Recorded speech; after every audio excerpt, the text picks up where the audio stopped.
한 잔의 와인이 우리에게 전해주는 메시지가 굉장히 풍부합니다. 그 와인이 어떤 종류가 있고 산지, 포도 품종, 그리고 여러 가지들 이야기들, 스토리텔링이 굉장히 많은 곳이 또 와인이죠. 오감을 집중함으로 인해서 와인이 얼마나 맛있는지를 표현할 수 있는 능력, 이런 것들을 같이 풀어보려고 합니다.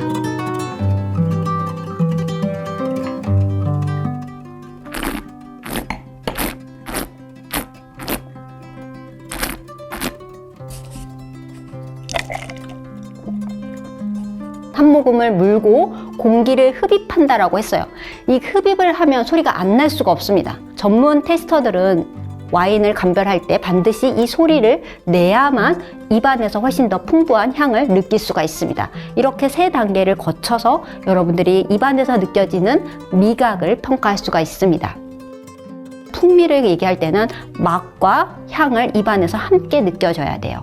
그러기 위해서는 공기를 빨아들이고, 이 공기를 빨아들임으로 인해서 향기의 분자들이 입안에서 어디로 가냐면 이 후비두를 타고 나와서 다시 코에서 감지할 수가 있습니다. 그래서 항상 와인을 테스팅할 때는 이 소리를 내셔야 합니다.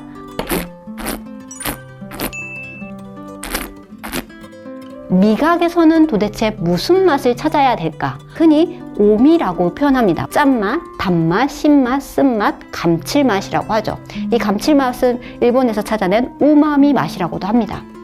첫 번째 단맛은 그 말 그대로 드라이하냐 다냐라는 거예요. 이 양분의 개념이라고 생각하시면 돼요. 단맛이 굉장히 많이 느껴지면 우리가 무엇이라고 한다? 스위트 와인이라고 한다. 강도를 어떻게 표현하냐면 라이트하다, 스위트하다, 중간에는 세미 스위트하다 라고 표현합니다. 바디는 여러분들도 아마 와인을 한 번쯤 즐겨보시면 가장 많이 사용하는 단어입니다. 점성도가, 밀도감이 거의 없이 물처럼 쭈루쭈루 흘러내리는 느낌, 이것을 우리가 라이트 바디드하다 라고 표현하고요. 생크림 같이 헤비 크림 밀크를 먹어보세요. 어때? 입안에서 농축미가 그야말로 너무 많이 느껴지시죠? 이것을 우리가 무엇이라고 한다? 풀 바디드 와인이라고 표현합니다.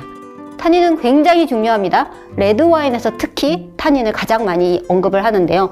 타닌은 우리가 떫은 맛이라든지 건조함, 타스탁함, 이런 것들을 가지고 있고 굉장히 구조와 골격을 유지하는 데 굉장히 중요합니다.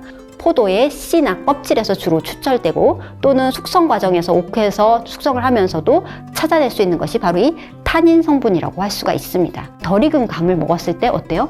텁텁함이 느껴지시죠? 오랫동안 우려낸 차 맛이 약간 떨떠름한 느낌이 드실 거예요. 그것이 바로 이 타닌을 얘기합니다. 자, 산미는 어떨까요? 산은 과일에서 빼놓을 수 없는 항목이에요. 신선함을 주기 때문에. 그래서 과일에 산이 없다면 어떤 느낌이 들까요? 굉장히 무겁고 달거나 약간 질리게 되는 스타일의 과일 맛이 느껴질 거예요. 과일과 마찬가지로 와인에서도 산이 없으면 어떤 맛이 느껴지냐면 밋밋한 느낌이에요. 힘이 없고 플랫한 느낌? 그래서 산은 굉장히 중요한 역할을 하고요. 또 롱텀으로 오랫동안 숙성을 시키기 위해서는 중요한 역할을 합니다. 마지막으로 알코올인데요. 이 알코올은 당하고도 굉장히 많이 연관이 되어 있어요. 더운 기후에 자란 포도 같은 경우에는 당이 좀 더 많고 와인이 좀 독해지는 경우가 있습니다. 당이 알코올로 전환되는 과정에서 와인을 만드는 중요한 역할을 하는 것이 바로 알코올이기 때문인데요. 이런 것들 때문에 알코올이 높고 낮음을 함께 느껴질 수가 있습니다. 네 번째는 촉감이라고 했습니다. 혀의 중앙과 잇몸에서 느껴지는 질감의 얘기를 하는데, 물질적인 촉감, 감정적인 촉감 또는 화학적인 촉감, 이런 것들이 다 이 촉감과 연결되어 있어요. 거친 느낌이라든지 추위하다, 씹히는 느낌, 이런 것들이 다 여기 촉감에서 왔다고 할 수가 있고, 또는 감정적인 촉감으로 얘기를 한다면 우리가 얘기하는 볼륨감이라든지 건조한 느낌, 이런 것들이 이 촉감에 의해서 표현될 수 있습니다.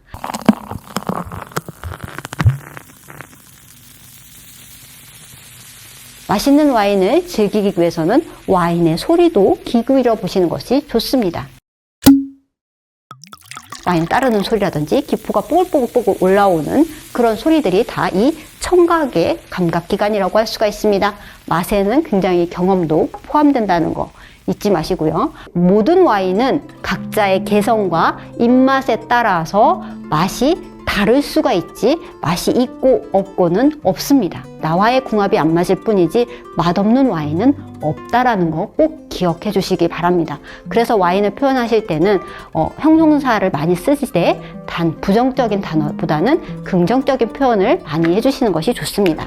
2만 원짜리 와인과 20만 원짜리 와인의 맛이 다를까요? 라고 한다면 답은 다릅니다.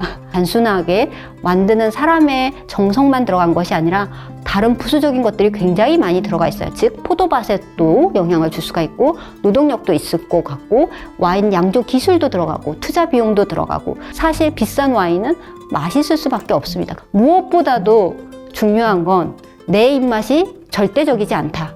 모든 사람은 다양한 입맛을 가지고 있고 각각의 품질에 대해서는 생각이 다를 수 있다는 걸 받아들이시는 것이 가장 중요한 와인 테스팅의 기본 자세라고 할 수가 있습니다.